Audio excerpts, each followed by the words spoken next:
En 2018, cuando el PRIAN perdió el poder, un sector de la población que hasta ese momento veía con malos ojos las movilizaciones sociales, pues porque para ellos eran cosa de pobres o revoltosos, tuvo ahora que enfrentarse a un cambio de roles para oponerse a López Obrador. Tradicionalmente, las marchas en México habían sido un recurso más bien utilizado por las organizaciones de izquierda. El obradorismo en particular recurrió a ellas en muchas ocasiones para protestar por el desafuero, para hacer el plantón del Zócalo o para muchas otras cosas. Con la llegada al poder de López Obrador, pues esa gente que estaba acostumbrada a criticar las marchas desde sus sobremesas en Polanco o desde los desayunos en el club, poco a poco comenzó a plantearse participar en marchas. De hecho, antes incluso de que AMLO recibiera la banda presidencial, ya había marchas de la oposición. Seguramente recordarán ustedes aquella del 11 de noviembre de 2018 para oponerse a la consulta sobre el aeropuerto de Texcoco, sobre la cancelación del aeropuerto, donde pues un grupo de fifís y guanafifís salieron a defender nada más y nada menos que su inalienable derecho a tener un aeropuerto de primer mundo. La izquierda no dejó pasar la oportunidad para burlarse de los asistentes a esta marcha y posicionaron ese hashtag de consignas para la marcha fifí. ¿Se acuerdan ustedes? Algunas de ellas fueron épicas. Al día siguiente de la toma de posesión de López Obrador, se hizo otra marcha que salió del Ángel de la Independencia al Monumento a la Revolución y la gente reiteró su malestar con la decisión de cancelar el nuevo aeropuerto. A lo largo de la primera mitad del sexenio hubo varias movilizaciones más, como la de los chalecos amarillos, recordarán ustedes, y poco tiempo después se conformó ese engendro llamado FREN. Es el de Gilberto Lozano. ¿Se acuerdan ustedes? ¡Cállate, chachalaca! ¡Cállate, chachalaca! Ahora te la estamos regresando a ti. ¡Cállate, chachalaca! Mañana, cállate, chachalaca. Eso es lo que eres, una chachalaca. ¡Al diablo con tus instituciones! Ese movimiento tan folclórico dio mucho de qué hablar durante algo así como 15 días. Bueno, luego vimos otras cosas parecidas, casi todas iniciativas fugaces que llegaban y se iban en una larga, muy larga profusión de siglas, nombres e intentos de crear movimientos y organizaciones que hoy es imposible recordarlas todas, quizás porque unas fueron más irrelevantes que otras. Apareció Va por México, el Frente Amplio por México, Fuerza y Coalición por México. ¿Alguien sabe la diferencia que hay entre un nombre y otro?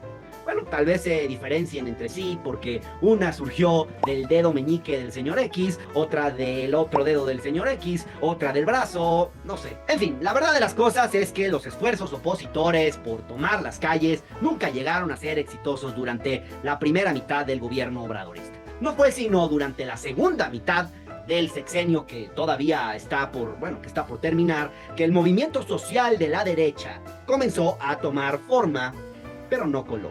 A ver, convengamos que tradicionalmente uno de los más importantes objetivos al tomar la calle es promover tu bandera, ¿no? ¿Estarán ustedes de acuerdo en eso? Pues sí, pero aunque esto parece sentido común, el hecho es que la oposición prefirió siempre ocultarse bajo el manto protector de la ciudadanía. Claro, como les daba pena marchar con las banderas de los partidos políticos tradicionales, que pues estaban y están tan desprestigiados, pues desde el inicio recurrieron a la ambigua estrategia de hacerse llamar sociedad civil. Qué bonito, ¿no? Y qué cómodo. Así las cosas, el 13 de noviembre de 2022, los partidos políticos de la oposición y sus simpatizantes se envolvieron en la bandera de la sociedad civil, una bandera que sorpresivamente adquirió un tono insospechado, los colores del INE. El motivo de la marcha entonces era oponerse a la reforma electoral del presidente López Obrador. Bajo el lema "El INE no se toca", estos grupos marcharon hasta el Monumento a la Revolución codo a codo con importantes representantes de la sociedad civil, como por ejemplo Vicente Fox, Roberto Madrazo, Elba Ester Gordillo, Alito Moreno, Margarita Zavala, Santiago Krill, Osorio Chong, Gabriel Cuadri y por supuesto los ciudadanos. Un grupo de ciudadanos bastante particular este que les describo, ¿no creen ustedes? También organizaciones como el Frente Cívico Nacional y Unidos así con una arroba en la O, son algunas de las organizaciones que han dirigido los esfuerzos organizativos de la Marea Rosa. Algunas de estas iniciativas están vinculadas al señor X, probablemente el adversario número 1 del presidente López Obrador y el principal artífice de la alianza electoral opositora del PRIAN, del PRI-PAN y PRD, el PRIAN-RD. La convocatoria, promovida por Claudio X González, pedía a los asistentes vestirse de color rosa para portar los colores del INE. Pues sí, porque pretendían mandar el mensaje de que no eran un movimiento opositor, sino la ciudadanía protegiendo la democracia. Y es que, como sabemos, para un sector de la sociedad, la democracia es el INE. Y bueno, aprovechándose de eso, pues pusieron como orador de la marcha a José Woldenberg, el expresidente del entonces IFE. Fue así como se juntaron estas llamadas organizaciones de la sociedad civil, los partidos de la oposición, miles de simpatizantes y unos cuantos funcionarios y exfuncionarios del INE, y ¡pum!, nació la Marea Rosa. Comenzó entonces la rebatinga por las cifras. Mientras que el gobierno de la Ciudad de México reportaba una asistencia de entre 10,000 y 12,000 personas, había quienes presumían hasta 500,000 o 600,000. La verdad, ni a quién creer. Pero bueno, desde aquel entonces, el presidente de la República ya sostenía que eso no se trataba de una marcha meramente ciudadana y celebró la presencia de los partidos en lo que él llamó una clase de striptease político. Creo que fue muy importante la marcha de ayer. Fue como una especie de striptease político, público, del conservadurismo en México. Este fue el comienzo de una serie de movilizaciones. El 26 de febrero de 2023 se realizó una nueva marcha contra el Plan B de López Obrador. Recordemos que como no se aprobó la reforma constitucional en materia electoral, el presidente presentó una nueva propuesta que no requería modificar la Constitución y donde no necesitaba los votos de la oposición. Con la misma narrativa, la Marea Rosa volvió a salir a las calles, pero esta vez lo hizo hasta el mero Zócalo de la Ciudad de México. A diferencia del desdibujado acto que encabezó Woldenberg, en donde la gente estuvo dispersa y no lograron evitar que los asistentes empezaran a marcharse antes de que él terminara su discurso, en esta ocasión sí hubo una movilización masiva. El Zócalo se llenó y no lo hizo López Obrador. El tema no era menor, ¿eh? Ya instalados en esa lógica, el 18 de febrero de 2024 se realizó una tercera marcha. Faltaban menos de 4 meses para la elección presidencial y la misión de mantener el relato ciudadano ya era casi imposible de sostener por la constante presencia de los partidos y de personajes vinculados a la oposición.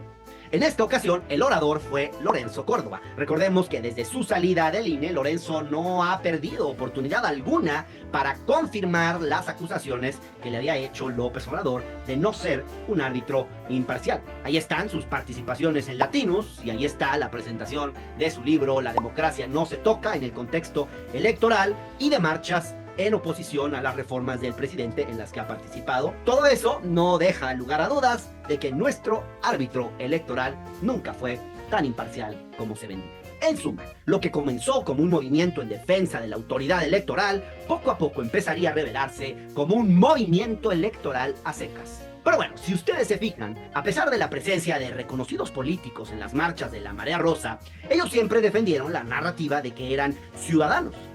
Y como crecieron los señalamientos acerca de su politización, la propia Xóchitl Gálvez, ya como precandidata presidencial, tuvo que salir a anunciar que no asistiría a la marcha para proteger justamente el carácter o el supuesto carácter ciudadano de esta. La verdad, decidí no venir a la marcha porque no quiero que se malinterprete. Esta es una marcha por la defensa de la democracia, por la defensa de las instituciones. Dejemos a los ciudadanos marchar en paz. Para comprobar hasta qué punto la partidización de la marcha generaba tensión, miren ustedes cómo reaccionaron 2 de las asistentes cuando yo les pregunté si apoyaban a Xóchitl Gálvez. Si ustedes, me imagino que todos los que están aquí apoyan a Xóchitl, ¿no? No.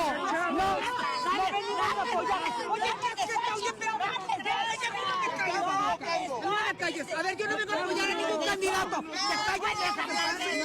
¿No tú sientes divisiones en el movimiento? Yo no vengo a apoyar a ningún candidato. ¿No tú sientes divisiones? Yo no vengo a apoyar a ningún candidato. Soy un piloto. Yo no vengo a apoyar a ningún candidato. Eso no es para venimos de la Constitución. Esto es para defender nuestros derechos. Deja eso en paz. Y borra eso. ¿Qué cosa, borra? Borra lo que dijiste. Que nos estamos por la democracia. Por México. ¿Qué parte quiere que borre? Lo que dijiste antes. ¿Qué parte? Estás hablando de una persona que no tienes por qué nombrar, porque no estamos por ella. Ah, no le gusta Xóchitl, no quiere que la nombre. Hablando de ella. Están en contra de Xóchitl. Hablen de ella. Vaya que el tema generaba tensiones. Vamos, incluso antes de la marcha, el senador Emilio Álvarez y Casa reaccionó muy molesto contra una manta colgada por la Asociación Civil Unidos, en donde convocaban a la marcha a favor de Xóchitl y de la democracia. Emilio aclaró que la manta era apócrifa y dijo incluso que era un intento por desvirtuar la marcha. En un intento por despejar toda duda, Lorenzo Córdoba condenó a la Marea Rosa al descrédito que provocan las contradicciones. Que quede claro, no estamos aquí reunidos en ejercicio de nuestros derechos constitucionales para apoyar o para criticar a ninguna candidatura, a ninguna campaña, a ningún partido o coalición. Es más, no estamos aquí para criticar a ningún gobierno en sí. En fin, pues ahora lo que vemos es que la realidad siempre supera a la ficción, porque a 3 meses de esa firme declaración de Lorenzo Córdoba, la Marea Rosa anunció que los protagonistas de su siguiente marcha serían Xóchitl Gálvez y Santiago Tahuada. O sea, después de estar dice y dice que eran un movimiento partidista, ahora resulta que no pueden permanecer neutrales en un momento así. Claramente, la cereza del pastel ciudadano es el PRIAN, porque ahora resulta que los partidos que dominaron la política institucional del país durante los últimos 70, 80, 90 años, hasta la llegada de Morena, son la sociedad civil. Y además que son los que nos van a salvar de la dictadura morenista, como ellos le llaman. Aunque por momentos lo intentaron ocultar, la participación del PRIAN-RD en la Marea Rosa ha sido evidente desde el primer momento. Por eso a nadie les sorprendió la invitación a la marcha a Xóchitl Gálvez y a Santiago Tajada. Pero si ya todos sabíamos eso, ya todos lo sabíamos, ¿por qué insistir tanto en ocultarlo? Hombre, hubieran salido del closet desde el primer momento y hubiera sido más fácil. Porque lo único que lograron con su actitud fue darle la razón otra vez a López Obrador, ¿sí? Y terminar por desacreditar algunos de los pocos cuadros que aún tenían cierta credibilidad dentro de su movimiento. Y otra cosa que hicieron fue desgastar la idea de la sociedad civil, su coartada.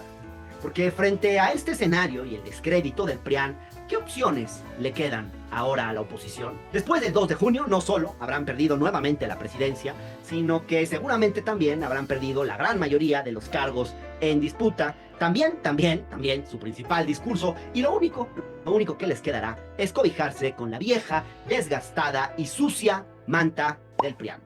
Bueno, pues suerte con eso. O quizás mejor no tanta.